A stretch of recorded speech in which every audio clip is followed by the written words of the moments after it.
Okay, सो lastly जो हमने बेटा डिस्कशन करी थी, जहां पे हमने वाइंड अप करी थी चीजें, that was about the, I think so, variable oxidation state we were discussing, जहां पे हमने ओवरऑल वाइंड अप किया था।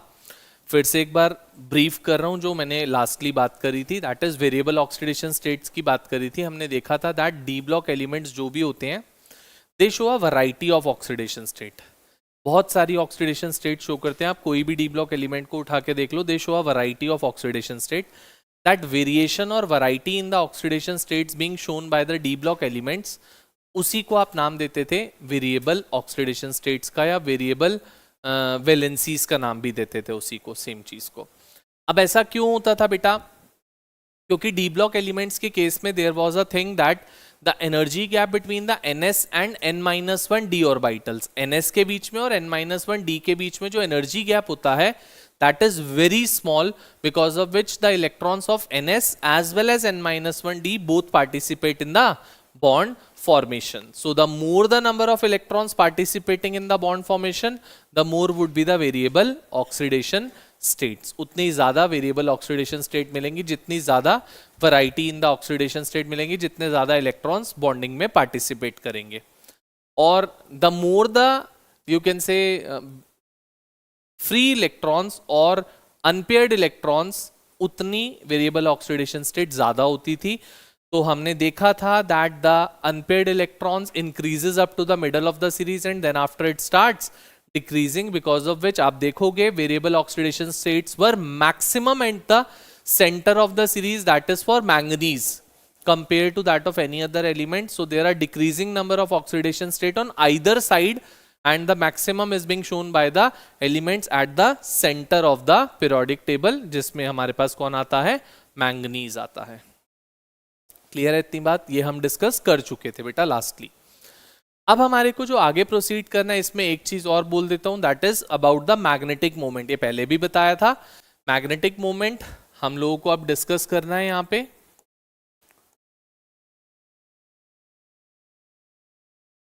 मैग्नेटिक मोमेंट किस लिए निकालते थे आप? Magnetic moment was being found out because to find out कि मेरा जो एलिमेंट है वो कितना मैग्नेटिक इन नेचर है, या कोई कंपाउंड है, is it paramagnetic in nature और डायामैग्नेटिक इन नेचर, उसका मैग्नेटिक करेक्टर क्या है, वो बताने का काम कौन करता है?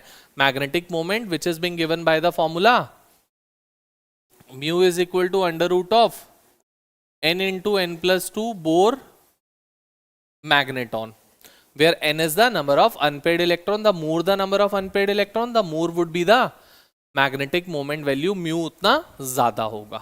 ठीक है, अब यहां से बात स्टार्ट होती है सबसे पहले, that is about the thing paramagnetic and diamagnetic characters के लिए। So magnetic character starting with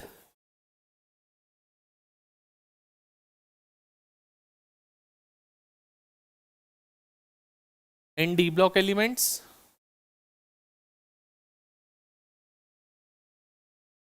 बेटा हम लोग जो डिस्कस करते हैं दो टाइप के ही कंपाउंड्स डिस्कस करते हैं। वैसे तो 5 डिफरेंट टाइप्स ऑफ कंपाउंड्स होते हैं on the basis of magnetic character, but हम दो ही डिस्कस करते हैं, that is paramagnetic and diamagnetic in nature.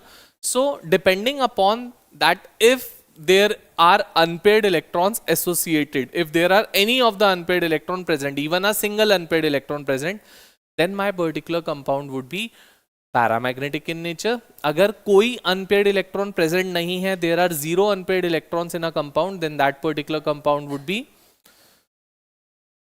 So in the case of D0 and D10 configuration, D0 और D10 में कोई अनपेयर्ड इलेक्ट्रॉन नहीं होता बेटा, so these two are diamagnetic species. On the other hand, अगर हम बात करते हैं from D1 to D9, D1 से D9 में बेटा at least 1 unpaired electron would surely be there, और अगर एक भी अनपेयर्ड इलेक्ट्रॉन है किसी भी कंपाउंड में, तो that particular compound would be paramagnetic in nature. So that would be paramagnetic in nature. Got it?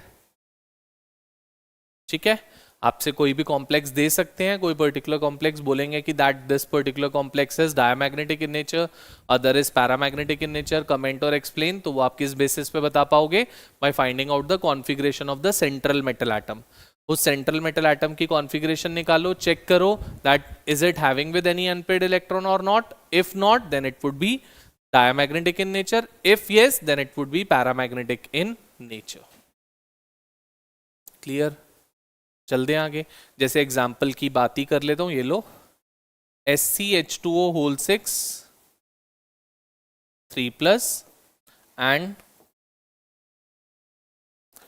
TiH2O whole 6 3+। Let's say दो कंपाउंड्स हैं, बोलते हैं that scandium H2O whole 6 3+ is diamagnetic in nature, whereas titanium H2O whole 6 3+ is paramagnetic in nature. Comment और explain. So सबसे पहले आप check करो यहाँ पे कॉन्फ़िगरेशन। यहाँ पे क्या है बेटा? मेरे को दिख रहा है स्कैंडियम 3+। क्यों? क्योंकि वाटर इज न्यूट्रल, तो जो भी कॉम्प्लेक्स पे चार्ज होगा वो किसका चार्ज होगा? That is of the central metal atom. Similarly यहाँ पे it would be titanium 3+, so the configuration of scandium 3+ would be argon 3d04s0।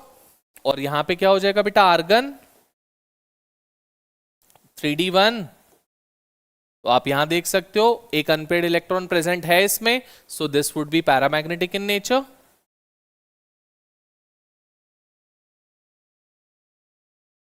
And other one would be diamagnetic in nature. This would be dia, since यहां कोई unpaired electron नहीं है, so this would be diamagnetic in nature.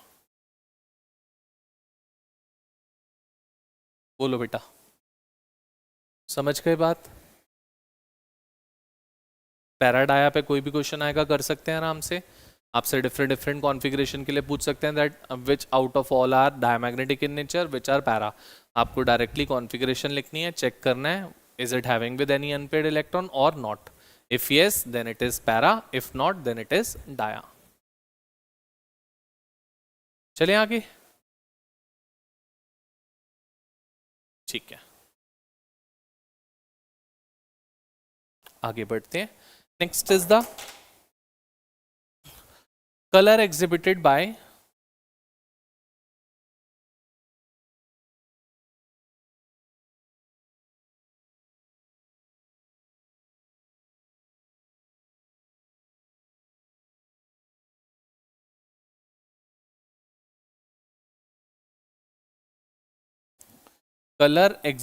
by coordination compounds. Coordination compounds are basically being colored in nature. सारे के सारे coordination compounds क्या होते हैं बेटा? They are colored in nature. The thing comes is why coordination compounds are colored in nature? What is the reason for the coordination compounds to be colored in nature? या you can से मैं वो coordination compounds ना लेके D block elements की भी बात कर सकता हूँ, colour exhibited by D block elements, क्योंकि कोऑर्डिनेशन कंपाउंड में डी ब्लॉक एलिमेंट्स ही इन्वॉल्व होते हैं।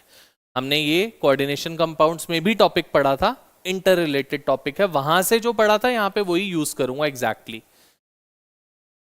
इफ यू रिमेंबर मैंने बात करी थी दैट किसी भी कंपाउंड का कलर एग्जिबिट करने के दो मेन रीजंस होते हैं। सबसे पहला होता था that it should be having with the unpaired electron. अगर किसी भी कंपाउंड में एक भी इलेक्ट्रॉन अनपेयर्ड है, then and only then I can call that particular compound to be colored, otherwise it will not be colored. So for example अगर हम बात करें सबसे पहली बात that is unpaired electrons should be there, पहली चीज। सेकेंड चीज क्या कहता है बेटा? सेकेंड चीज कहता है that there should be D transition being taking place. Second चीज क्या बोली? दैट डी ट्रांजिशन होनी चाहिए बेटा वहां पे।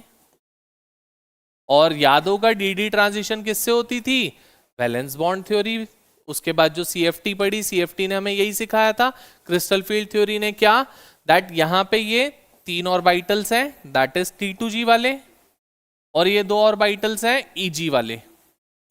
अगर T2G में एक भी अनपेयर्ड इलेक्ट्रॉन प्रेजेंट है, even a single unpaired electron, तो वो विजिबल लाइट में से एनर्जी एब्जॉर्ब करके क्या करेगा? It would jump from here to here by absorbing that energy, and energy absorb करी, हायर लेवल पे चला गया, अनस्टेबल हो गया, so it would try to achieve stability again.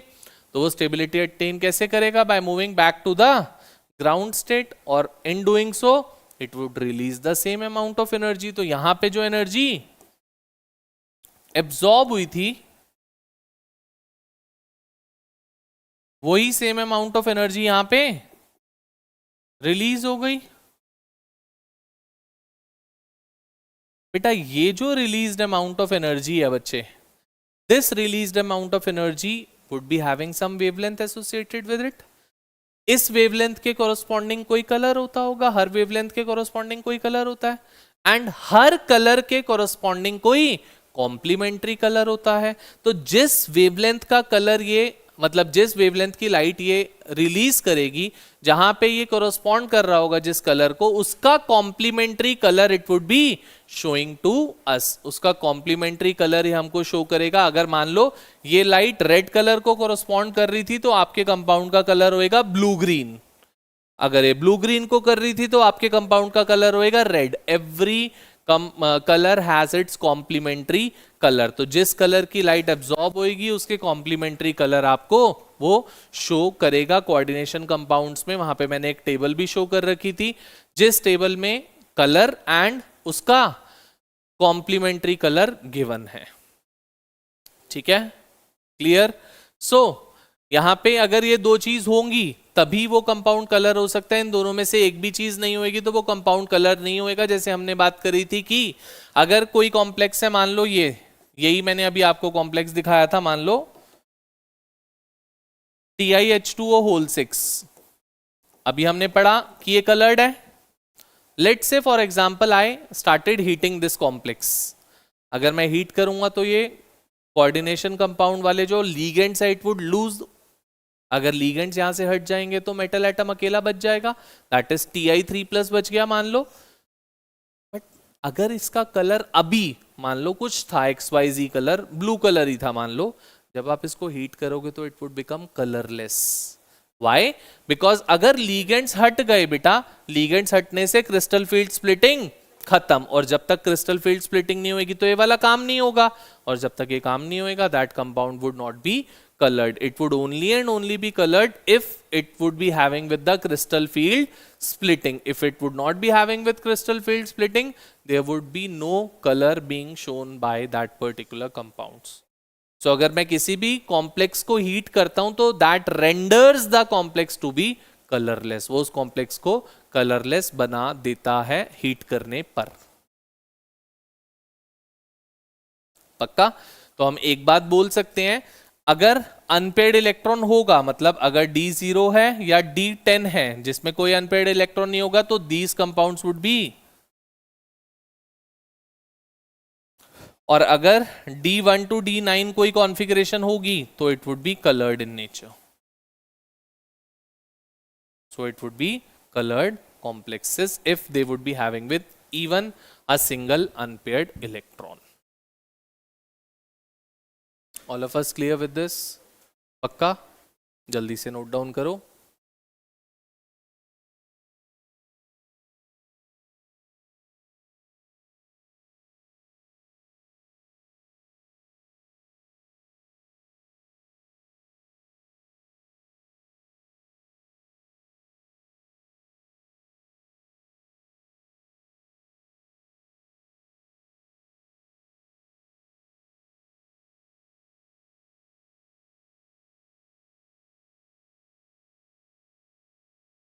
चलें आगे। ठीक है, नेक्स्ट चीज आती है बेटा, a particular type of compounds given the name of the interstitial compounds. So going for the next thing, that is interstitial compounds.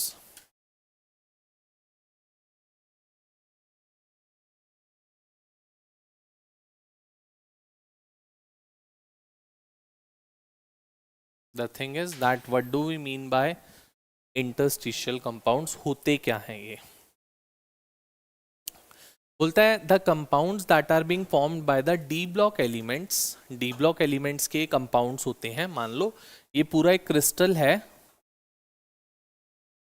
D block element का ये पूरा एक क्रिस्टल है, मान लो यहाँ पे कोई भी एलिमेंट है,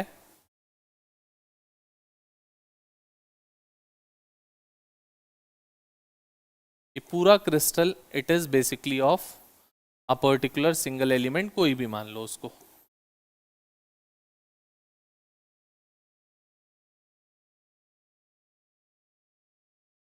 ऐसा कोई क्रिस्टल है, let's say it's of scandium, पूरे क्रिस्टल में स्कैंडियम है, it's a crystal of a D block element, any D block element.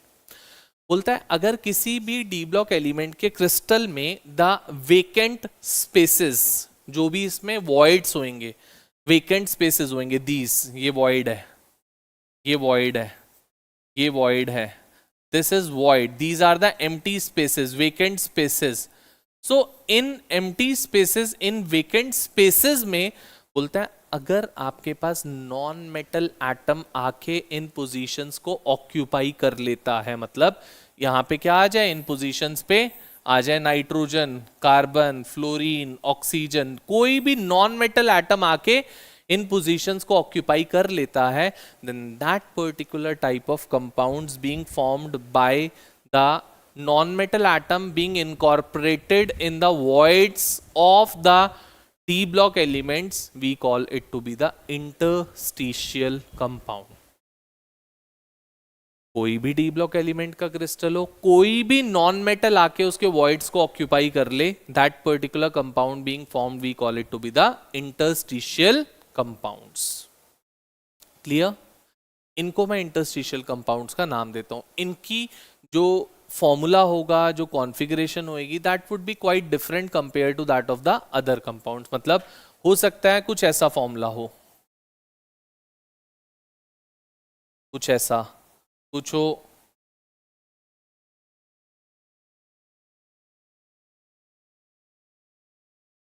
कुछ ऐसा, क्योंकि जो नॉन मेटल एटम आके अटैच हो रहा है बेटा, उसका सेम प्रपोर्शन होना जरूरी नहीं है, वो तो वॉइड्स में आके अटैच हो रहा है, हो सकता है 1 मोल आके अटैच हो रहा हो सकता है हाफ मोल आके उसमें फिट हो रहा हो, तो कुछ भी आके फिट हो सकता है। तो जो स्टोइशियोमेट्री है, वो स्टोइशियोमेट्री ऐसा नहीं है 1:1 की होगी या 2:1 की होगी या 1:3 की होगी, there can be fractional stoichiometry as well. So these type of compound, when a non-metal atom comes and fits into the crystal lattice of the D block element, then we call it to be the interstitial compounds. इनको हम interstitial compounds का नाम देते हैं। अब इनकी कुछ characteristics होती हैं, आपसे पूछ लेते हैं that what are the characteristics of interstitial compounds। सबसे major characteristic होती है बेटा, they have very high melting point, higher than that of the normal D block metals। मतलब अगर डी ब्लॉक एलिमेंट का मेल्टिंग पॉइंट मान लो, कुछ भी मान लो 100 डिग्री सेल्सियस है, तो इन कंपाउंड्स का क्या होगा, 200 होएगा, 250 होएगा, 300 होएगा। It would be higher than that of the normal metal, D block element से हायर होएगा इनका, first thing. Second, they are very hard in nature. First characteristic मैंने बोली that the melting point of them is very high, higher than that of the normal metals. Second मैंने बोला that they are very hard in nature, बहुत ज्यादा hard होते हैं, and even some of them approaches diamond in the hardness. Some of the borides, मतलब अगर इन crystal lattice के बीच में बोरोन आके फिट हो जाए, boron is also a non metal, वो आके फिट हो जाता है, तो that borides approach the hardness of a diamond as well, इतने हार्ड हो जाते हैं compounds. Thirdly, they are chemically inert, ये इनर्ट हो जाते हैं, they don't react with any of them, any other compound, ये इनर्ट हो जाते हैं, they don't react. And fourthly होता है that they maintain electrical conductivity, मतलब अगर हम इसकी बात करें कि ये कंडक्टर्स होंगे या नहीं होंगे, they would be showing the electrical conductivity, they would be conducting the electricity through them, but they would be chemically inert. तो 4 of the characteristics I have given you of these compounds। सबसे पहली properties बोल रहा हूं, first that they have high melting point, higher than that of the normal metals। second, they have very they are very hard in nature, some borides even approach hardness comparable to diamond as well। third, they are chemically inert, and fourth, that they show metallic conductivity, yeah, they reflect, show metallic conductivity।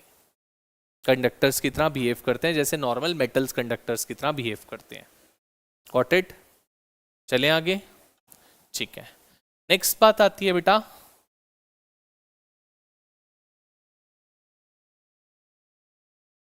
Alloy formation.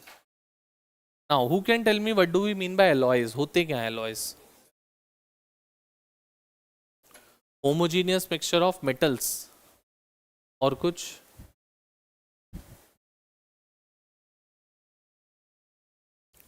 blend of two or more metals and a non-metal or two or more metals is given the name of an alloy. Mercury के alloy को हम नाम देते हैं amalgams. कोई भी mercury का alloy, mercury किसी के साथ भी कनेक्ट हुए, उस सारे के सारे alloys को हम नाम देते हैं amalgam का। ठीक है, so any of the alloy is basically a blend of two or more metals or a non-metal. अब blend क्यों कह रहा हूं बेटा? कभी भी एलॉय में ये नहीं हो सकता बेटा कि आपने एलॉय बनाया एंड एक आपको एलिमेंट अलग दिख रहा है, दूसरा एलिमेंट अलग दिख रहा है, कभी भी ऐसा नहीं होएगा। फॉर एग्जाम्पल मैं गोल्ड की बात करता हूँ, gold is also a D block element. मैं गोल्ड की अगर बात करता हूँ बच्चा, तो गोल्ड आपको 24 कैरेट गोल्ड की ज्वेलरीज नहीं मिलती हैं, it is either 22 carat gold और 18 कैरेट गोल्ड। बट क्या कभी हम उस गोल्ड रिंग में या फॉर एग्जाम्पल चेन में या एनी पर्टिकुलर ऑर्नामेंट में क्या हम सेग्रीगेट कर पाते हैं कि यहां पे गोल्ड है, फिर सिल्वर आ गया, फिर गोल्ड आ गया, फिर सिल्वर आ गया? बिकॉज वो जो बनता है कैसे बनता है? मेल्ट करने पे ब्लेंड किया जाता है, तब जाके वो कंपाउंड बनता है। दैट्स व्हाई मैंने क्या बोला, it's the blend of two और मोर मेटल्स और a metal and a non metal, we call it to be the alloy. अब एलॉय के लिए एक चीज बहुत स्पेसिफिक होती है, दैट एलॉयज जो भी एलिमेंट्स बना रहे हैं, हर एलिमेंट एक दूसरे के साथ एलॉय नहीं बना सकता, क्रिस्टल क्लियर बात है। जो एलिमेंट्स एलॉय बना रहे हैं they should be having the radii within in 15% of one another. मतलब अगर एक का रेडियाई मान लो 100 पिकोमीटर है, ये मान लो स्कैंडियम था, इसका रेडियाई 100 पिकोमीटर है, तो मेरे बच्चा जो इसके साथ आके एलॉय बनाएगा उसका size it should be in between the range of, उसके बिना वो एलॉय नहीं बना पाएगा। First and foremost criteria for any element to form the alloy, the radii should be with in 15% of one another. Sir ऐसा क्यों है? अब जो नेक्स्ट एलिमेंट आके इसके साथ ज्वाइन होएगा यार, वो कैसे ज्वाइन होएगा? ये यहां से हटेगा, इसकी जगह दूसरा आके फिट होएगा, ये यहां से हटेगा, इसकी जगह दूसरा आके फिट होएगा। फिट तो तभी हो पाएगा ना जब साइज कंपेरेबल होगा। अगर साइज में ही बहुत ज्यादा वेरिएशन होंगी तो क्या एलॉय मिल पाएगा आपको? तब तो क्या होगा, अनइवन सरफेस हो जाएगी, एक जगह आपका फ्लैट होएगा, फिर एक जगह बम्प आ गया, फिर फ्लैट, फिर bump. Can not be possible. So अगर आपको एलॉय फॉर्म करना है then the metals should be having their radii within in 15% of one another. Am I clear? बोलो, पक्का? चल सकते हैं आगे? कोई डाउट इसमें किसी को भी? पक्की बात? ठीक है। So alloys are being done, और एलॉयज जो होते हैं बेटा majorly the alloys are being formed by the D block element. कोई भी आप मेजर एलॉय उठा के देख लो, it would be a bronze और ब्रास और एलॉय ऑफ आयरन और एन एलॉय ऑफ मर्करी और एन एलॉय ऑफ सिल्वर और एन एलॉय ऑफ कॉपर और एन एलॉय ऑफ गोल्ड। इन सब के एलॉयज मिलते हैं, that is of the D block elements majorly. वैसे तो एल्यूमिनियम का भी मिलता है, it's not a D block element. जो एयरक्राफ्ट बॉडी बनती हैं वो सारी की सारी किससे बनती हैं? An alloy of aluminium, that is duralumin होता है, that duralumin is an alloy of aluminium. तो others can also form, but major the alloys are being formed by the D block elements. एक बात आपने शायद कभी नोटिस करी हो, आपने पूरी ऑर्गेनिक केमिस्ट्री पढ़ ली, आपने ऑर्गेनिक केमिस्ट्री में एक चीज नोटिस करी होगी, जो भी आप कैटलिस्ट यूज करते थे, all the catalyst you can search it out, याद करो कोई सा भी catalyst, it would be a D block element. सबसे कॉमन एग्जांपल दे देता हूं, H2PD PT निकल।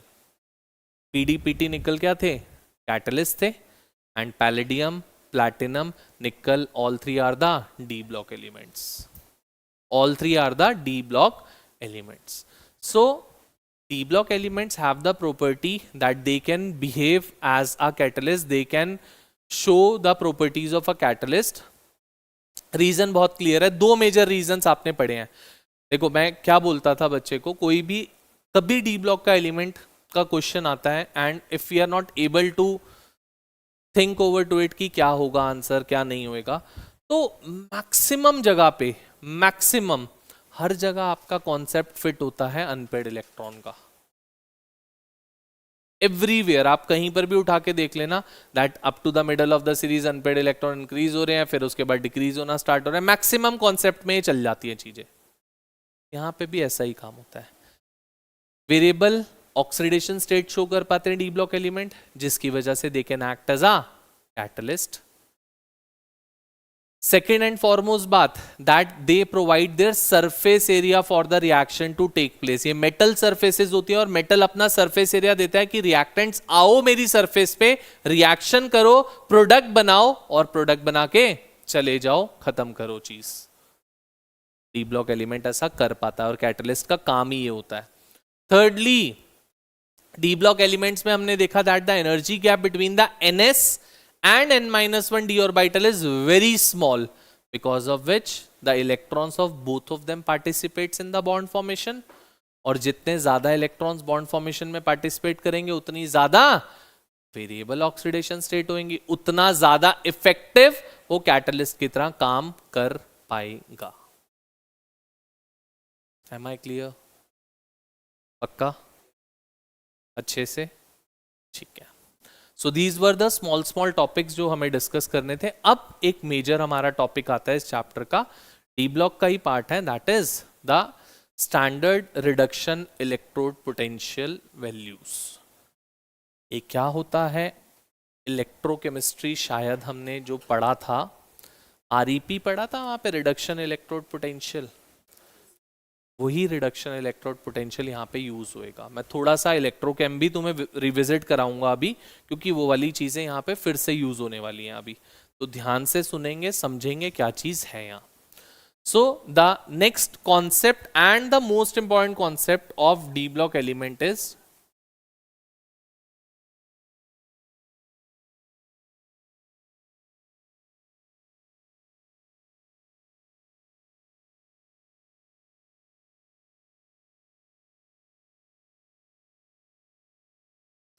स्टैंडर्ड रिडक्शन इलेक्ट्रोड पोटेंशियल का कॉन्सेप्ट हम यूज करने जा रहे हैं अब अपने डी ब्लॉक एलिमेंट्स के साथ। पहले थोड़ा सा रिविजिट करा देता हूं चीजें। अगर हमारे को याद हो, इलेक्ट्रोड पोटेंशियल जो हम ईपी पढ़ते थे, इलेक्ट्रोड पोटेंशियल, ईपी हमारा दो टाइप का होता था बेटा। इलेक्ट्रोड पोटेंशियल क्या क्या होते थे ईपी? एक होता था ऑक्सीडेशन इलेक्ट्रोड पोटेंशियल और सेकंड होता था रिडक्शन इलेक्ट्रोड पोटेंशियल, REP। और हमने बोला था by default we take electrode potential to be REP only, यही सीखा था। कोई मुझे बताएगा REP वैल्यूज होती क्या है? ये REP या REP नॉट वैल्यूज, नॉट किस लिए होता है? स्टैंडर्ड के लिए होता है, जनरली हम REP बोलते हैं। होती किस लिए है? क्या बताती है REP वैल्यूज हमारे को? Tendency of an atom to either lose electron और टू गेन इलेक्ट्रॉन। REP की वैल्यू हाई या REP की वैल्यू लो हमारे को यही चीज सिखाती थी कि किस एलिमेंट के पास टेंडेंसी है कि वो इलेक्ट्रॉन लूज कर सकता है और किसके पास टेंडेंसी है कि वो इलेक्ट्रॉन गेन कर सकता है। That is being given to us by the concept of REP not values. याद करते हैं थोड़ा सा, हमने पढ़ा था दैट REP नॉट वैल्यूज जितनी भी नेगेटिव्स में हाई होंगी, क्या पढ़ा था? REP नॉट वैल्यूज जितनी भी नेगेटिव्स में हाई होंगी उतना हम उसको पहली बात एनोड की तरह ट्रीट करेंगे, और एनोड पे ऑक्सीडेशन होती है, रिडक्शन ऑक्सीडेशन। तो मतलब क्या हम कह सकते हैं जिस भी एलिमेंट की REP नॉट वैल्यू हाई होएगी नेगेटिव्स में, it would be undergoing oxidation for itself and it would be acting as a good reducing agent.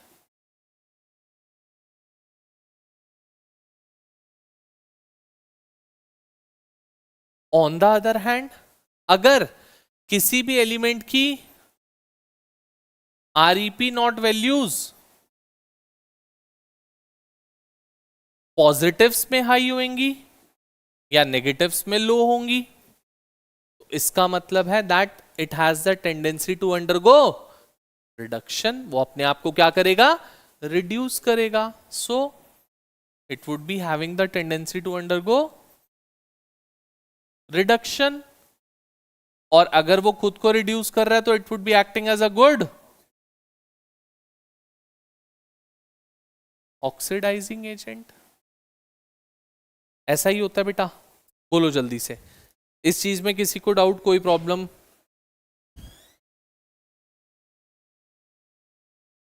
हाँ जी, कोई डाउट्स हैं किसी को या चले आगे?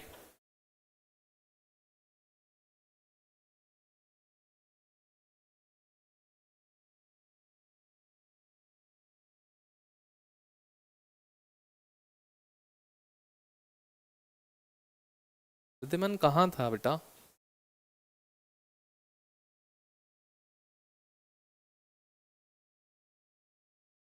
इतना जाम था कि 5:15 निकलने के बाद भी.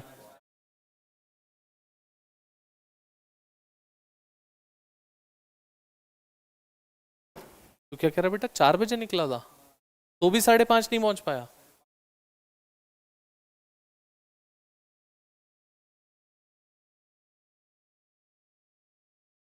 इतनी बात क्लियर हो गई दैट की R E P nought values decides the thing that की कौन सा एलिमेंट ऑक्सीडाइजिंग एजेंट की तरह एक्ट करेगा, कौन सा एलिमेंट रिड्यूसिंग एजेंट की तरह एक्ट करेगा. तो अगर आरईपी नॉट वैल्यूज नेगेटिव्स में हाई है, इसका मतलब it would be undergoing oxidation for itself and acting as a reducing agent. और ऑक्सीडेशन का मतलब क्या होता है? लॉस ऑफ इलेक्ट्रॉन और गेन ऑफ इलेक्ट्रॉन. तो यहां पे लिख भी लेता हूं क्योंकि हमें याद नहीं रहता. Loss of electrons. और रिडक्शन का मतलब होता है दैट इज गेन ऑफ. तो हम लोग जो बात करने जा रहे हैं, हम तो मेटल्स के लिए बात करने जा रहे हैं, है ना? ऐसा ही मेटल्स के लिए बात कर रहे हैं. मेटल्स की टेंडेंसी क्या होती है, इलेक्ट्रॉन लूज करने की या गेन करने की? मेटल्स की टेंडेंसी होती है इलेक्ट्रॉन लूज करने की. अगर याद हो, मैंने लास्ट क्लास में आपको एक चीज बताई थी वेरिएबल ऑक्सीडेशन स्टेट में, that maximum number of times कोई भी जो स्टेबल ऑक्सीडेशन स्टेट है that is being decided by the fact कि उसमें वो एलिमेंट हाफ फिल्ड हो रहा है या फुली फिल्ड हो रहा है या नोबल गैस बन रही है. बट एट टाइम्स ऐसा भी होता था कि उस कॉन्फ़िगरेशन में ना तो वो हाफ फिल्ड था, ना ही वो फुली फिल्ड था, ना ही वो नोबल गैस था. जैसे ये देखो, शायद क्रोमियम के लिए 3+ ऑक्सीडेशन स्टेट स्टेबल बोली थी, आप चेक कर सकते हो. अब इस 3+ ऑक्सीडेशन स्टेट में ना तो वो हाफ फिल्ड है, ना ही वो फुली फिल्ड है, ना ही वो नोबल गैस है. सर कैसे? क्रोमियम 3+ की कॉन्फ़िगरेशन होती है ये बेटा, 3d3 4s0. जनरली क्या होता है, 3d5 4s1 होता है क्रोमियम. 3+ लिखने का मतलब 3 इलेक्ट्रॉन लूज कराने हैं. 4s में से 1 कराया, 3d में से 2 कराया, it became 3d3. Is it half filled? Is it fully filled? Is it a noble gas? But फिर भी ये स्टेबल ऑक्सीडेशन स्टेट है क्रोमियम की. Why? The crux behind this is reduction electrode potential values. कोई भी element किस oxidation state में stable होने वाला है, उसका एक और एकमात्र रीजन है दिस. चाहे वो हाफ फिल्ड में स्टेबल हो रहा था, चाहे वो फुली फिल्ड में हो रहा था, चाहे वो नोबल गैस में हो रहा था, चाहे किसी और में हो रहा था, सब इससे गाइड होती हैं. वो तो हमने एक रूल बना दिया that half filled, fully filled and Nobel gas configuration stable होती हैं. वो भी क्यों स्टेबल होती हैं? इसकी वजह से स्टेबल होती हैं. आओ, सबसे पहले अगर मैं जनरली मेटल की रिएक्शन दिखाना चाहूं, मेटल जो करता है, कैन आई से ये होता है मेटल सॉलिड. मैं मेजरली क्या दिखा रहा हूं, आप सारी ऑक्सीडेशन स्टेट चेक करके देखो जो लास्ट क्लास में देखी थी. Majority of the elements were showing +2 oxidation state except that of scandium. आप चेक कर सकते हो, स्कैंडियम को अगर छोड़ दो तो सब के सब +2 शो करते थे, सब एक्सेप्ट ऑफ स्कैंडियम. ठीक है, तो मैं यहां पे +2 वाला ही काम करके दिखा रहा हूं आपको. तो मैं क्या कह रहा हूं, मेटल सॉलिड से I am trying to form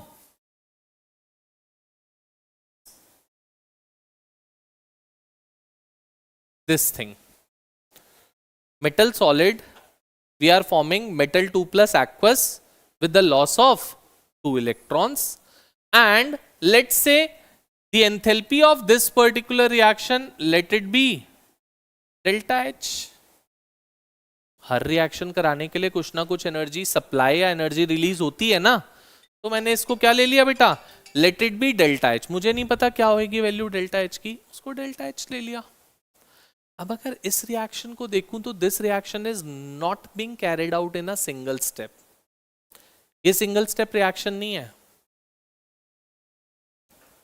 sir कैसे नहीं है? This reaction is being carried out in 3 steps. ये 3 स्टेप्स में कैरी आउट होते हैं, तब जाके मेटल सॉलिड मेटल एक्वस 2+ बना पाता है. क्यों? क्योंकि बेटा इलेक्ट्रॉन कभी भी सॉलिड स्टेट में लूज या गेन नहीं हो सकता. अभी क्या है, ये सॉलिड है, तो पहले सॉलिड को गैस बनाना पड़ेगा, क्योंकि सॉलिड में कभी ना इलेक्ट्रॉन लूज होता है ना इलेक्ट्रॉन गेन होता है. We have to make it to be a gas. पहला काम ये करते हैं. So the steps involve for this would be metal solid would be giving us metal gas for this, and in that the energy that is being supplied is कौन सी? Sublimation enthalpy delta sub H. Sub H is sublimation enthalpy. Metal gas now would lose 2 electron to form metal 2 plus gas with loss of 2 electrons. For that, I would be supplying it with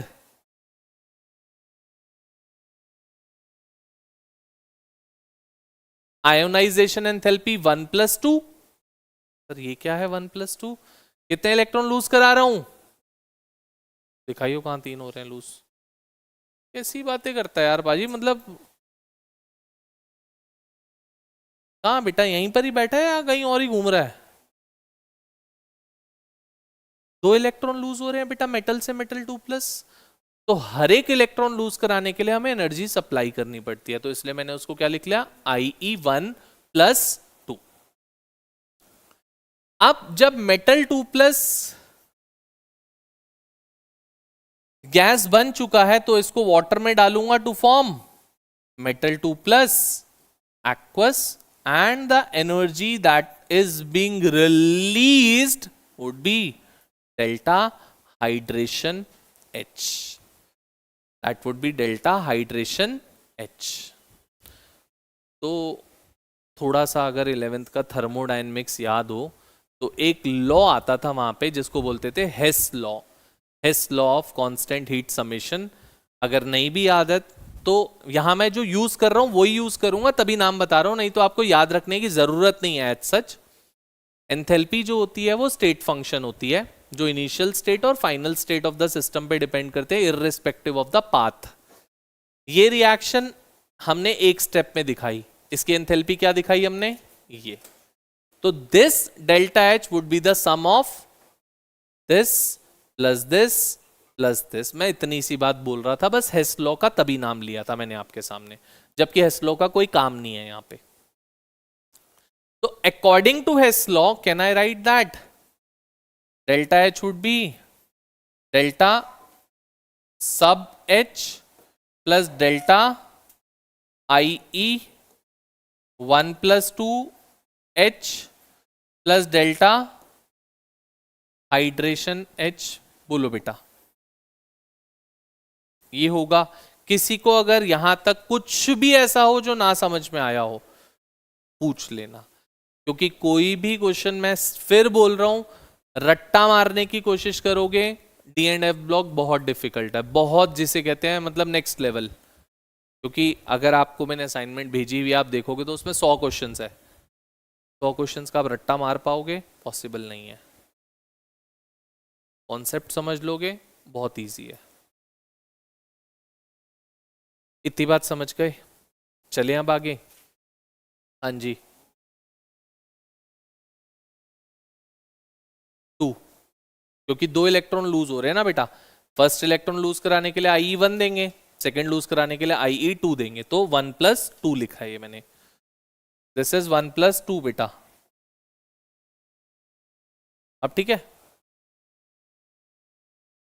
और अर्नव, आरव इधर देख ले बेटा, छोड़ दे phone को। Next the thing is, अब अगर मैं किसी भी पर्टिकुलर ऑक्सीडेशन स्टेट को स्टेबल स्टेट बोल रहा हूं, मैं बोल रहा हूं कि चलो इसकी 2+ स्टेट स्टेबल है, किसी भी एलिमेंट के लिए कोई भी ऑक्सीडेशन स्टेट अगर उसको दिखानी है तो उसको इसी प्रोसेस से जाना पड़ेगा, पहले गैस बनना पड़ेगा, फिर इलेक्ट्रॉन लूज कराने पड़ेंगे, फिर उसको एक्वस बनाना पड़ेगा। यही करोगे सब में, ये सिमिलर प्रोसेस चलेगा for each and every one. अब कहता है जब यही सिमिलर प्रोसेस हर किसी के लिए फॉलो होना है तो कोई भी ऑक्सीडेशन स्टेट स्टेबल कब होगी? जब ये डेल्टा एच की वैल्यू जितनी ज्यादा नेगेटिव्स में हाई होगी। सर ऐसा क्यों? क्योंकि बेटा कोई भी ऑक्सीडेशन स्टेट या कोई भी रिएक्शन स्टेबल होने का मतलब है that energy should be released, we should not supply the energy. अगर आप एनर्जी सप्लाई कर रहे हो तो वो रिएक्शन कभी स्टेबल है ही नहीं, वो प्रोडक्ट कभी स्टेबल है ही नहीं। Product would only and only be stable if the energy is being released, if energy is being supplied then it is not stable. तो कहते हैं the more the negative this value would be, the stable that particular oxidation state would be. तो अगर Cr3+ stable बन रहा था that is because of this। क्या यहां पे मैंने आपको half filled fully filled noble gas की कोई बात करी? वो एक हमारा ट्रेंड बन चुका है that half filled fully filled noble gas में तो इस डेल्टा एच की वैल्यू नेगेटिव आएगी आएगी और हाईली नेगेटिव आएगी, इसलिए हमने उसको एक रूल बना दिया that half filled fully filled noble gas में तो स्टेबल होएगा ही होएगा कोई भी, because of this only. But औरों में भी स्टेबल हो सकता है, it's not that half filled fully filled और नोबल गैस में ही स्टेबल होगा। Clear with this? अब अगर ये नेगेटिव है उतना मेरे लिए फेवरेबल है, और ये रिएक्शन कराने का मतलब मुझे ये दिख रहा है दैट कि एलिमेंट क्या हो रहा है, ऑक्सीडाइज और रिड्यूस। ऑक्सीडाइज, कोई भी एलिमेंट ऑक्सीडाइज कब होता है? जब आरईपी वैल्यू नेगेटिव्स में हाई होती है पॉजिटिव्स में? नेगेटिव्स में जितनी हाई होएगी। तो मतलब क्या हम कह सकते हैं अगर डेल्टा एच नेगेटिव है इसका मतलब आरईपी नॉट वैल्यू नेगेटिव होएगी? तो can we say that delta H is basically being dependent, या R E P is being dependent upon delta H? अगर आप आरईपी को नेगेटिव या पॉजिटिव बोल रहे हो इसका मतलब अगर डेल्टा एच नेगेटिव या पॉजिटिव होएगा तभी आरईपी नेगेटिव पॉजिटिव आ रही होएगी। ठीक है, इससे बेटा पता लगता है कि कोई भी particular element is acting as an oxidizing agent और is acting as a reducing agent on the basis of R E P. अगर आरईपी नेगेटिव या पॉजिटिव होएगी इसका मतलब डेल्टा एच नेगेटिव पॉजिटिव है तभी आरईपी आ रही है। तो ये पूरा का पूरा प्रोसेस बोलूं तो delta H is dependent upon these three things, REP is dependent upon delta H। तो REP अगर आपको जाननी है, REP आपको पता लग रही है, इसका मतलब we would be knowing this thing, because of that we are knowing the REP values। ठीक है, the more the negative delta H value of a reaction, the more the negative REP naught of that particular reaction would be। आपसे question क्या बोलते हैं? आपसे question बोलते हैं that there is a irregular trend of REP naught values seen when we move from scandium to zinc in the 3D series।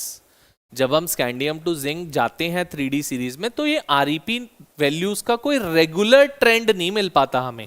हम कहते हैं ना जैसे ionisation enthalpy increases as we move from left to right, size decreases as we move from left to right. REP values का कोई regular trend नहीं मिलता, कभी इंक्रीज हो जाती है कभी डिक्रीज हो जाती है, फिर इंक्रीज हो गई फिर डिक्रीज हो गई, कुछ भी ट्रेंड एज सच चलता है। There is no regular trend of REP not values being obtained is being seen, ऐसा नहीं हो पाता। बोलते हैं why, give reason, explain why there is no regular trend of REP not values being observed in the 3D series of transition elements. तो बेटा ऐसा इसलिए होता है क्योंकि REP नॉट वैल्यू ऐसा नहीं है अपने ऊपर डिपेंडेंट है, अपने आप वैल्यू दे देगा। REP नॉट वैल्यू किस पे डिपेंड है? डेल्टा एच पे। डेल्टा एच किस पे डिपेंड है? Sublimation enthalpy, ionisation enthalpy 1 and 2 and hydration enthalpy. तो sublimation, ionization 1 and 2 and hydration are having with the irregular trends. जब इनके irregular trends आएंगे तो eventually delta H का irregular trend आएगा, और अगर delta H का irregular trend आएगा तो eventually REP naught values का irregular trend आएगा. That's why we say that there are irregular trends of REP naught values as we move from scandium to zinc in the 3D series. We do not get a regular trend of it. We cannot see that REP naught values is constantly increasing or is constantly decreasing. There is an irregular trend of REP naught values being observed. बोलते हैं why? That is because of the irregular trends of these three things. समझ गए अच्छे से? पक्का? तो इन तीनों चीजों में से अगर मैं देखना चाहूं बेटा, तो ये चीज जो होती है, this is basically being supplied, ये आप सप्लाई करते हो. This is again basically being supplied, ये आप सप्लाई करते हो. This is basically being released. तो जितनी ज्यादा हाइड्रेशन एंथैल्पी की वैल्यू होगी उतना ज्यादा कह सकते हैं दैट डेल्टा एच नेगेटिव्स में आएगा. सप्लाइड का मतलब होता है बच्चे पॉजिटिव,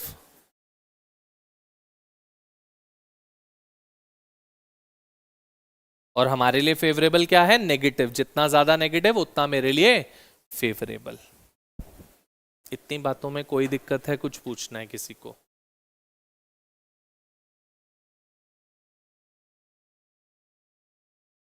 चलें आगे.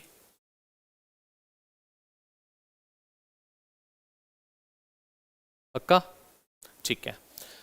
So on these basis only, अब आपसे क्या क्वेश्चन एक और बोल देता है, बोलता है दैट दो क्रोमियम है. पहली चीज बोलता है that there is a decreasing, लिखो एक question, there is a decreasing tendency, there is a decreasing tendency to form divalent cation. There is a decreasing tendency to form divalent cation as we move from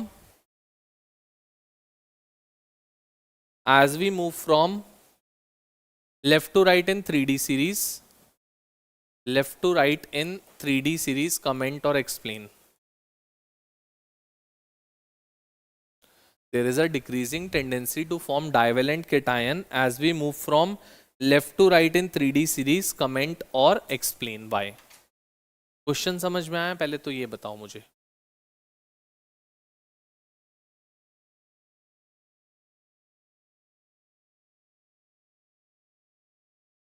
यार इतना basic चीज है. Divalent मतलब +2 वाली valency वाला ion. Cation clearly बोल रहा है मतलब प्लस वाली वैलेंसी होगी. डाइवेलेंट मतलब 2+ चार्ज.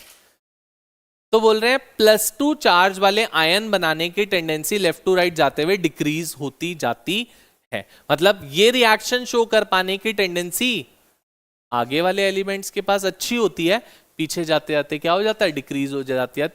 जिंक तक जाते जाते it decreases. Why? This is the question. Can I know क्यों? सोचो. हम बोल रहे हैं स्कैंडियम को छोड़ दो क्योंकि स्कैंडियम 2+ नहीं शो करता, हम उसकी बात नहीं करेंगे. We would start from titanium क्योंकि स्कैंडियम के पास एक ही ऑक्सीडेशन स्टेट होती है +3 की बस. वाई? टाइटेनियम कर पाता है, वेनेडियम कर लेता है, क्रोमियम कर लेता है, मैंगनीज कर लेता है. जिंक तक आते आते इट बिकम्स डिफिकल्ट. ये नहीं कह रहा कर नहीं पाता, जिंक के लिए भी +2 स्टेट ही स्टेबल स्टेट है, बट हम कह रहे हैं it becomes difficult as we move towards zinc.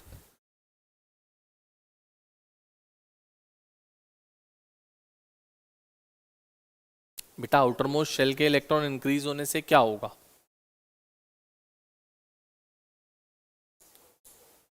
क्या होगा उससे? इंक्रीज हो रहा है, उससे क्या होगा?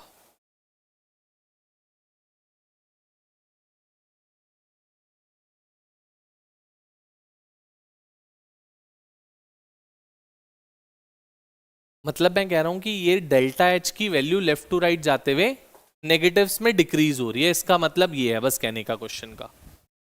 ऐसा इसलिए हो रहा है बेटा क्योंकि लेफ्ट टू राइट जाते हुए ये बढ़ता जाता है बेटा। Ionisation enthalpy increases as we move from left to right. अगर आयोनाइजेशन इंक्रीज होगी तो ये आपको सप्लाई करनी पड़ती है, तो जितनी इसकी वैल्यू हाई होती जाएगी उतना डेल्टा एच की वैल्यू लेस नेगेटिव होती जाएगी, और जितना ये लेस नेगेटिव होगी उतना ये रिएक्शन दिखा पाना बिकम्स लेस फेवरेबल। तो यही बात कह रहे हैं क्वेश्चन में वो, why is it so? Because the ionisation enthalpy value increases as we move from left to right, because of which the tendency to show this reaction decreases as we move from titanium to zinc. Am I clear?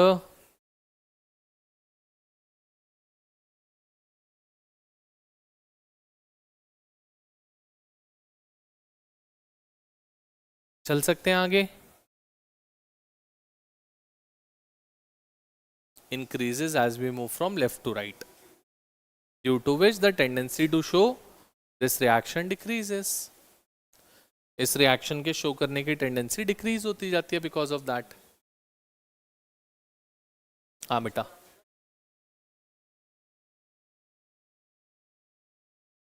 हो पाना decrease होती है, मतलब होती है, सब में होती है बेटा। मैंने स्टेबल की तो बात ही नहीं करी, मैंने बोला शो करते हैं, चेक कर सब शो कर रहे होंगे। +2 स्टेबल नहीं बोली मैंने ऐसी कुछ। स्टेबल तो +2 स्पेसिफिक के लिए है, जैसे मैंगनीज के लिए +2 स्टेबल है, जैसे निकल के लिए स्टेबल थी, तो सबके लिए +2 स्टेबल नहीं है, बट सब 2 शो कर पाते हैं एक्सेप्ट ऑफ स्कैंडियम, ये मैं बोल रहा था। स्कैंडियम क्योंकि +3 शो करता है और कोई नहीं शो करता। ठीक है? हाँ बेटा, क्या बताऊं बोल। इसी की वजह से तो ये क्वेश्चन, मतलब इसी की वजह से तो नहीं हो पा रहा, बस यही लिखना है। Ionisation enthalpy increases from left to right, because of which, जो आंसर क्वेश्चन आपको बोल रखा है वो है, because of which it is not viable for this reaction to take place. यही आंसर। आगे चलते हैं। इसमें बोलता है दैट कि अगर आप चेक करो क्रोमियम, मैंने नोट्स में दिया आपको, क्रोमियम की आरईपी नॉट वैल्यू बेटा नेगेटिव्स में हाई होते हैं, -0.74 होता है क्रोमियम। आपको जो आरईपी नॉट वैल्यूज मिलती है ना, वो कुछ ऐसी मिलती है बेटा, ये देखो कुछ ऐसी, ई नॉट ऑफ आरईपी नॉट या ई नॉट आरईपी नॉट और ई not value of Cr3+Cr। Cr3+Cr का मतलब क्या है? क्रोमियम 3+ से क्रोमियम में आने की, रिड्यूस हो रहा है ना 3+ से 3 क्रोमियम में आना, उसकी वैल्यू जो होती है it is somewhere around to be -0.74 volt. ये बोलते हैं दो क्रोमियम की वैल्यू 3D सीरीज में बहुत ज्यादा नेगेटिव्स में हाई होती है, but then also we say that chromium is less reactive in nature. Why? Chromium have a higher negative REP naught value, but then also we say that chromium is less reactive in nature. Why? Why do we say this, that chromium is less reactive in nature? What is the reason behind that? हाँ जी, how can we say that chromium is less reactive in nature? दो हम बोल रहे हैं कि जितनी negatives में ज्यादा वैल्यू होगी उतना ज्यादा रिएक्टिव, उतना ज्यादा ये रिएक्शन शो कर पाना उसके लिए वाइबल है। तो how can we say that chromium is less reactive in nature though it is having a higher negative value?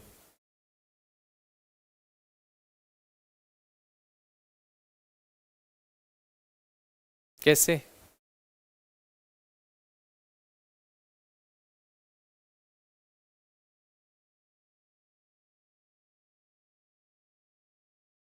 बेटा this is because of the reason, हमने पीछे वाली चीजें तुम भूल जाते हो ना। 11th तो बिल्कुल तुम्हारी माशाल्लाह है, वैसे भी वो तो कहाँ है किसी को पता भी नहीं है। हमने कभी ऐसा पढ़ा है दैट, अच्छा 10th में भी पढ़ा था ये तो, शायद कभी ऐसा पढ़ा है that rusting is beneficial for us also in some cases. 10th में ऐसा पढ़ा था कहीं पर? In some cases rusting is beneficial as well. Rusting का कोई एडवांटेज ऐसे पूछ लेते थे, give an advantage of rusting of any particular element. सुना है कभी ऐसा? या मतलब मैं कुछ से कुछ क्वेश्चन बोल रहा हूं और तुम्हारे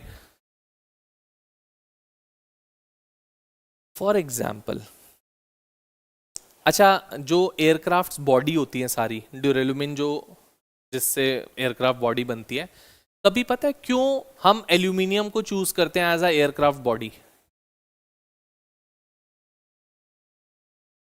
क्यों?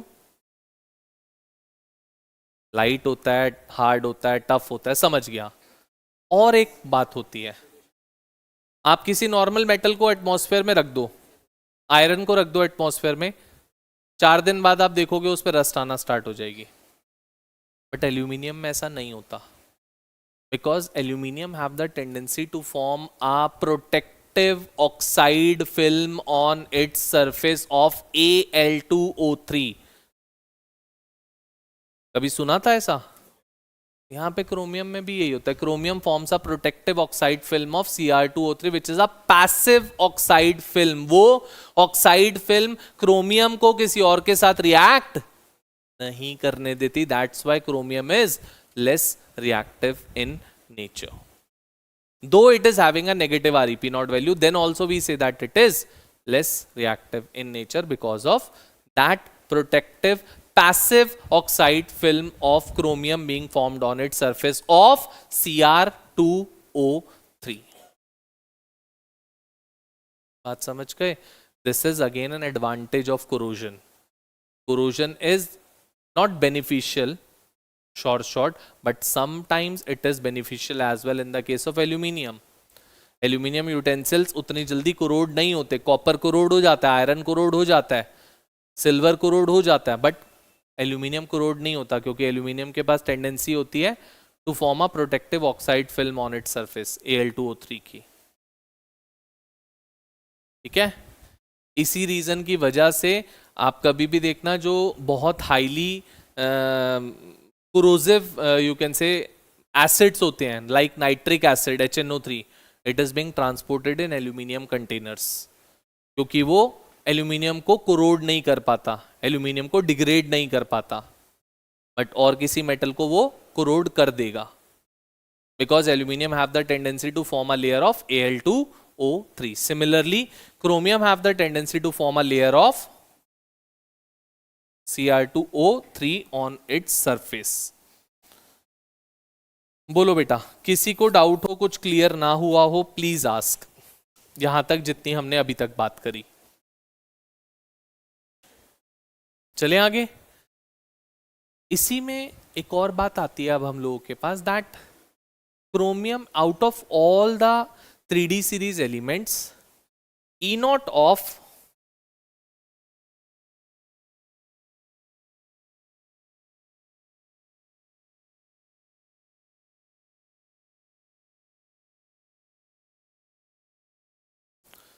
Out of all the 3D series element, सारे के सारे 3D सीरीज एलिमेंट्स को उठा के देख लो, एक ही ऐसा एलिमेंट है पूरे 3D सीरीज में which have the positive Rep0 value, all others are having with the negative Rep0 values. Question पूछते हैं why copper is having with the positive Rep0 value whereas others are having with the negative Rep0 values।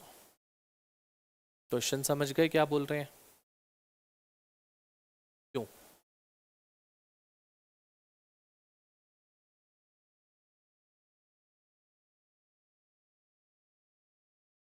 नहीं, हाँ, zinc में negative होती है, zinc की होते हैं -0.76 वोल्ट।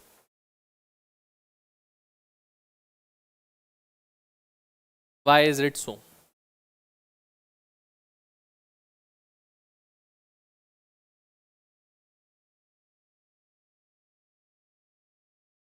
Why?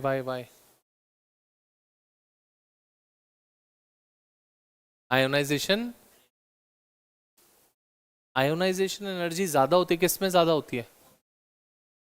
कॉपर में आयोनाइजेशन एनर्जी कहां से आ गई? कॉपर में कैसे आयोनाइजेशन एनर्जी हो जाएगी? आयोनाइजेशन एनर्जी होती क्या है? हाँ, तो वो तो आपको सप्लाई करनी पड़ती है ना।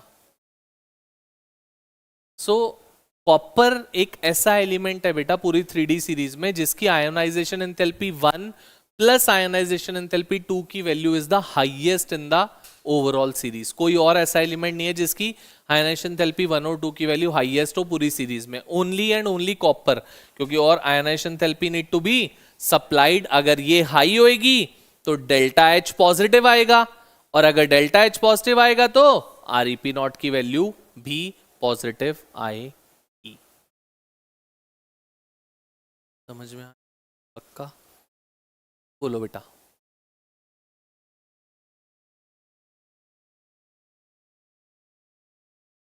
बेटा ये तीन एंथैल्पीज अकाउंट करती हैं किसी की भी आरईपी नॉट वैल्यू की पॉजिटिव या नेगेटिव वैल्यू के लिए। जो आपका कॉपर होता है वो जिंक से जस्ट पहले होता है बस। पूरी सीरीज में अगर आप चेक करो आयोनाइजेशन एंथैल्पी हमने पढ़ा था लेफ्ट टू राइट जाते हुए बढ़ती है। तो कॉपर एक ऐसा एलिमेंट है जिसकी आयोनाइजेशन एंथैल्पी 1 और 2 की वैल्यू पूरी सीरीज में हाईएस्ट होती है, सबसे हाईएस्ट। अगर वो वैल्यू हाई है मतलब ये चीज हाई है, और ये चीज क्या करनी है हमको, सप्लाई। जितनी ज्यादा सप्लाई करनी पड़ेगी उतनी डेल्टा एच की वैल्यू पॉजिटिव आएगी, जितनी ये पॉजिटिव आएगी उतनी आरईपी नॉट की वैल्यू पॉजिटिव आएगी। वही तो चीज हम बोल रहे थे क्वेश्चन में। जिंक किससे ज्यादा बिल्कुल होनी चाहिए, जिंक की कंपेरेबल होती है, बट जिंक के लिए ये जो हाइड्रेशन एंथैल्पी है वो भी उसको कंपनसेट कर देती है, ये रिलीज हो रही होती है, क्योंकि because of that particular reason it is the case.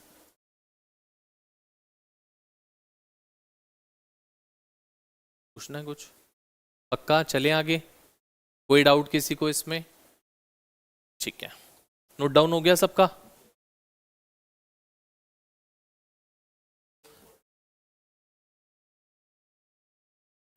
है नहीं इसमें, बता दूंगा वैसे, बट वैसे इस हमारे पास एनसीईआरटी में नहीं है, वो सीबीएसई का पार्ट नहीं है। ठीक है, तो इसी में बेटा अब हम लोगों के पास कॉन्सेप्ट मैंने पूरा बता दिया आपको जो भी था। अब इससे रिलेटेड कुछ क्वेश्चंस की अगर मैं बात करना चाहूं आपसे, तो क्वेश्चंस में आपसे क्या बोलता है, that of the D4 species, अगर मैं D4 स्पीशीज की बात करूं, बोलता है दैट Cr2+ इज गुड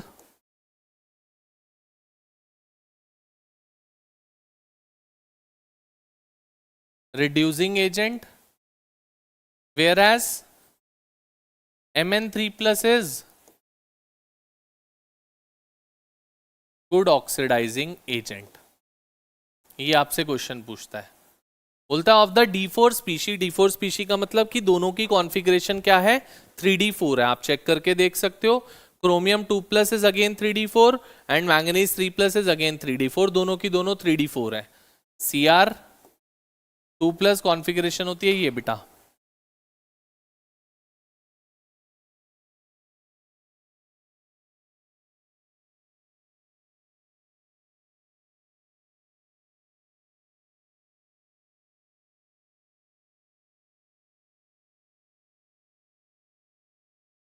बोले दोनों की कॉन्फ़िगरेशन सेम है, but out of the two one is acting as a strong oxidising agent and the other one is acting as a strong reducing agent. Why? Give reason.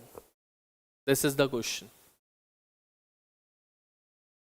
Of the D4 species, one of them is acting as a good oxidizing agent and another one is acting as a good reducing agent. Why is it so? Give reason.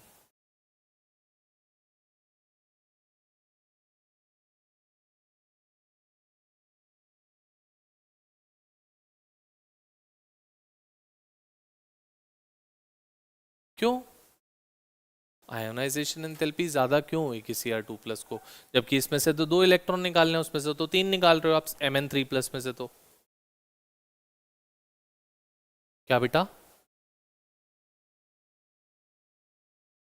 बेटा इसमें oxide layer की तो कहीं पर कोई discussion ही नहीं है। Oxide layer से तो अनरिएक्टिव हो जाता है। हम तो कह रहे हैं एक ऑक्सीडाइजिंग है एक रिड्यूसिंग है, तो उसका ऑक्साइड लेयर से तो कोई लेना देना ही नहीं है। Y? One of them is an oxidizing agent, another one is a reducing agent. Give reason.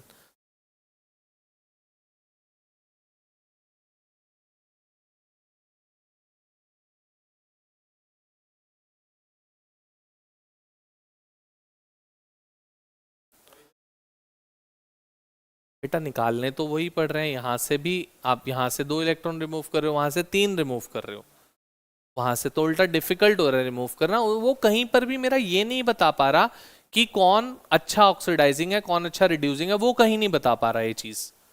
बिल्कुल कह रहा है यहाँ से 3 निकालने हैं, बिल्कुल ठीक बात है, एनर्जी ज्यादा चाहिए होगी। यहाँ से 2 निकालने, एनर्जी कम चाहिए होगी। But how is it proving that one of them is a good oxidising agent and other one is a good reducing agent? That is the main thing. हाँ जी,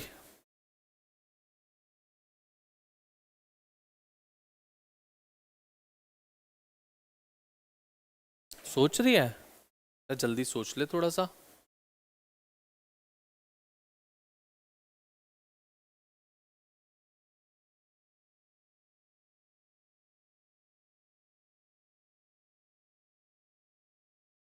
कोई भी एक्सेप्शन नहीं है, बेसिक चीज है बेटा। आरईपी वैल्यू हमारे पास है ही नहीं बच्चे। यही क्वेश्चन है, क्वेश्चन यही कहता है that of the D4 species Cr2+ is good reducing agent where as Mn3+ is good oxidising agent. Comment और explain, that is the question. कोई और चीज गिवन ही नहीं होती क्वेश्चन में, आपके नोट्स का ही क्वेश्चन है ये। हाँ तो यार ठीक है, यहाँ से यहाँ आयोनाइजेशन एंथैल्पी ज्यादा लग गई, यहाँ कम लग गई। वो ये कहां से अकाउंट कर पा रहा है इस चीज को? बिल्कुल ठीक बात है, मैं तो मना ही नहीं कर रहा वो, बट ये कहां से अकाउंट हो रहा है उससे, ये दोनों चीजें?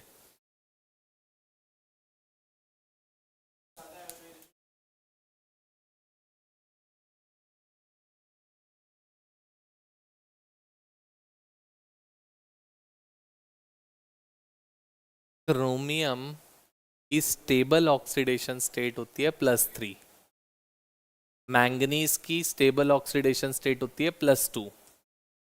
चेक करके देख सकते हो, मैंने सारी स्टेबल ऑक्सीडेशन स्टेट आपको लिखवाई हुई है। और यहां तो साफ साफ दिख रहा है यार, देखो 3D4 है, 3D4 से क्या चाहेगा, 3D5 बनना चाहेगा।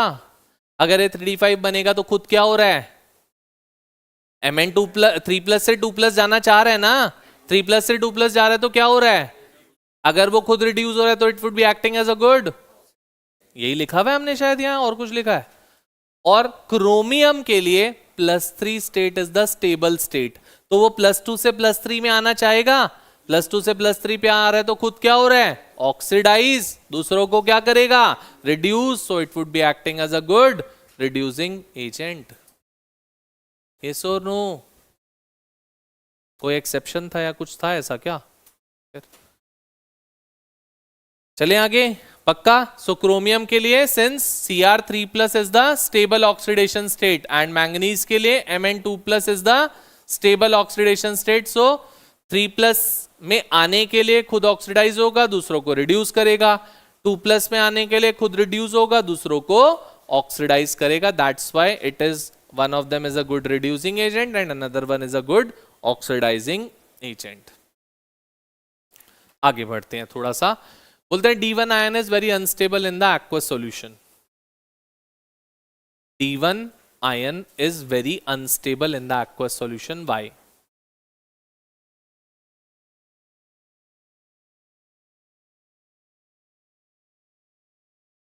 यार ये तो क्वेश्चन में कुछ है ही नहीं। D1 ion is very much unstable in the aqueous solution, why? ये D1 आयन, या D1 क्योंकि D में एक इलेक्ट्रॉन है, वो उस एक इलेक्ट्रॉन को लूज करके नोबल गैस कॉन्फ़िगरेशन बनना चाहेगा ना, अभी बहुत ज्यादा अनस्टेबल है। It would try to lose that one single electron to become a noble gas configuration, that is D0। That's why it is very much unstable, because it tries to achieve the more stable configuration of noble gas configuration.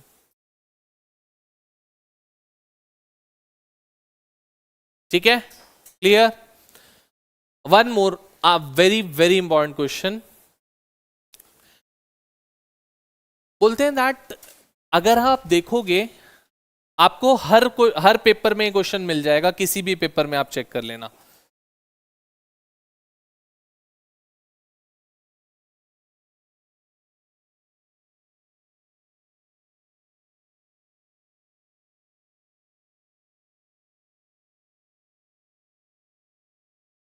मैंने 2 configurations लिखी हैं यहाँ पे, एक लिखी है Cr2+ की, एक लिखी है Cr+ की। दोनों में से स्टेबल कौन है?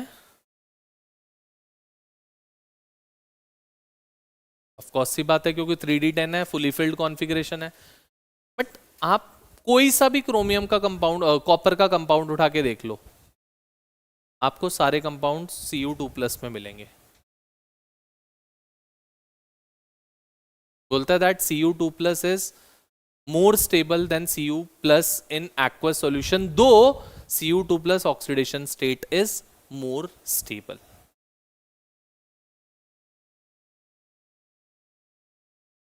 क्वेश्चन समझ में आया क्या बोला? मैंने बोला बेटा कि Cu+ की ऑक्सीडेशन स्टेट ज्यादा स्टेबल है, आप क्लियरली देख रहे हो, क्योंकि Cu+ में क्या है बेटा, 3D10 फुली फिल्ड, ये ना तो फुली फिल्ड है ना हाफ फिल्ड है, तो मतलब Cu2+ should be less stable. But copper के maximum compounds are formed in the Cu2+ form and not in the Cu+ form. Why? तो बेटा वो तो रिएक्टिव तो Cu+ क्यों है रिएक्टिव? अगर है, आप कह रहे हो रिएक्टिव है, क्यों? जबकि ये तो स्टेबल होना चाहिए ना, ये तो 3D10 हो गया, फुली फिल्ड है, तो रिएक्टिव क्यों होगा? अनपेयर्ड इलेक्ट्रॉन कोई है ही नहीं इसमें। अरे भाई Cu+ में जा क्यों रहा है वो? Cu+ से Cu2+ में क्यों जाएगा, जबकि Cu+ is a stable state? या दूसरा क्वेश्चन वो कहते हैं that Cu+ disproportionates in the aqueous solution. Cu+ disproportionates in the aqueous solution, मतलब Cu+ आप डिस्प्रपोर्शनेट करता है और क्या दे देता है, Cu2+ and Cu in the aqueous solution. Why? This is the question. Why is it so? सुनना बच्चे से, वेरी वेरी इंपॉर्टेंट क्वेश्चन। ये तो पता लग गया, कॉन्ट्रडिक्टरी बात बोल रहा हूं मैं, होना चाहिए Cu+ स्टेबल और हो रहा है Cu2+ स्टेबल, ये तो क्लियर है बात। देखो अब ऐसा क्यों हम कह रहे हैं, मतलब कि Cu+ ज्यादा स्टेबल क्यों है? 3D10 की वजह से ऐसा ही है। और Cu2+ अनस्टेबल क्यों है? क्योंकि 3D9 बन गया, और 3D9 बनाने के लिए आपको दो आयोनाइजेशन एंथैल्पी सप्लाई करनी पड़ेगी, IE1 और IE2। होगा ऐसा? इसके लिए we need to supply with 2 ionization enthalpies। जब +1 से +2 में आएगा तो जो सेकेंड आयोनाइजेशन एंथैल्पी लगेगी that would be very high, क्योंकि स्टेबल से अनस्टेबल में आ रहा है, बहुत हाई लगेगी। बट देन ऑल्सो बेटा थर्ड एंथैल्पी एक और होती थी, कौन सी? Hydration enthalpy. The hydration enthalpy being released in the Cu2+ compounds is tremendously high that it easily compensates for the second ionization enthalpy from Cu+ to Cu2+। जो extra energy लग रही थी Cu+ से Cu2+ में आने के लिए ionisation enthalpy, उसको इजीली कंपनसेट कर दिया किसने? हाइड्रेशन एंथैल्पी ने, जो ज्यादा रिलीज होती है पूरी 3D सीरीज में, सबसे ज्यादा होती है किसकी? Cu2+ की, दैट इज -2121 किलोजूल पर मोल। मैक्सिमम किसी और एलिमेंट की इतनी नहीं होती, इसकी और मेरे ख्याल से निकल दोनों की सेम होती है। This is the maximum. But अगर Cu+ में कंपाउंड बनता है तो Cu+ में हाइड्रेशन एंथैल्पी इतनी नहीं रिलीज होती, जिसकी वजह से डेल्टा H की वैल्यू फिर भी इसमें कम आती है नेगेटिव्स में, इसमें नेगेटिव्स में ज्यादा आ रही है, बिकॉज ऑफ दिस -2121 किलोजूल पर mole of energy that is being released in the case of Cu2+ ion.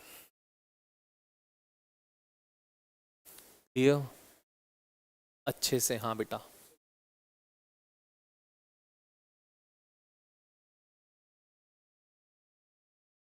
समझ गए पक्का से? कोई डाउट, कुछ पूछना हो? नहीं, ये क्वेश्चन एज इट इज आपको नोट्स में मिल जाएगा, आंसर भी वहां पे मिल जाएगा, but concept I need to tell you that की कॉन्सेप्ट क्या है, that's why I discuss this. अगर कोई डाउट नहीं है किसी को तो वी कैन प्रोसीड, अगर कुछ पूछना है तो जल्दी से पूछो इसमें। बोल बेटा, है कुछ पक्का? किसी को भी नोट डाउन कर लिया? सो एक क्वेश्चन तुम्हारे पास नोट्स में तुम्हें मिलेगा, टैबुलेटेड फॉर्म में एक क्वेश्चन है, आई थिंक सो 33 या 34 क्वेश्चन है नोट्स का, एक टेबल बनी दी हुई है, उसका क्वेश्चन है। आंसर भी गिवन है उस क्वेश्चन का, इट्स नॉट दैट आंसर नहीं गिवन, आंसर भी गिवन है वहां पे. Try to see the question, क्या कह रहे हैं वहां पे. Try to interpret the concept that we have discuss. Purely concept question है, प्योरली कि ऑक्सीडाइज कब होता है, रिड्यूस कब होता है, कौन अच्छा ऑक्सीडाइजिंग एजेंट होएगा, कौन अच्छा रिड्यूसिंग एजेंट होएगा, on the basis of R E P values. Answer भी वहां पे गिवन है, रीड करके समझ में शॉर्ट आ जाएगा तुमको, ऐसा नहीं है कि नहीं आएगा. That is one of the very very very very important questions, one of the most important questions of R E P not concept. पूरे इस कॉन्सेप्ट का सबसे इंपॉर्टेंट क्वेश्चन ये रहा, एक ये और एक वो टेबुलेटेड फॉर्म वाला क्वेश्चन. हर टीचर का लाइकलीस्ट क्वेश्चन होते हैं दोनों. Every teacher tries to give these two questions in your exams. और एक ये ऑफ द D4 स्पीशीज वाला. कुछ भी कॉन्सेप्ट अगर नहीं क्लियर हुआ हो पूछो अभी, क्योंकि with this I am done with the D block elements. Almost हमारा डी ब्लॉक एलिमेंट का कॉन्सेप्चुअल पार्ट सब खत्म हो गया. अब एक चीज हमारी डी ब्लॉक में रह गई है, that is the chemical reactions. दो चीज की हमें केमिकल रिएक्शंस पढ़नी है, एक डाइक्रोमेट आयन की और एक परमैंगनेट आयन की. वो हम करेंगे, वो at the last of the chapter करूंगा, जब एफ ब्लॉक भी खत्म हो जाएगा. रिएक्शन पार्ट लास्ट में करूंगा. अभी पहले कॉन्सेप्ट सीखेंगे, बाद में लास्ट में रिएक्शंस कराऊंगा. अभी नहीं कराऊंगा वो रिएक्शंस, क्योंकि वो रट्टा मारने वाली रिएक्शंस है, तो अभी मैं नहीं चाह रहा वो आपको कुछ भी बताऊं. और लास्ट में एट द एंड अगर कॉन्सेप्ट में कुछ पूछना है पूछो, कुछ भी, जितना भी कॉन्सेप्ट आज आपने पढ़ा. This is one of the most important concept, that is R E P का कॉन्सेप्ट. इसको क्रैम्प नहीं कर सकते, मगअप नहीं कर सकते. फिर बोल रहा हूं, समझ में आएगा तो ही कर पाओगे, नहीं आएगा नहीं कर पाओगे.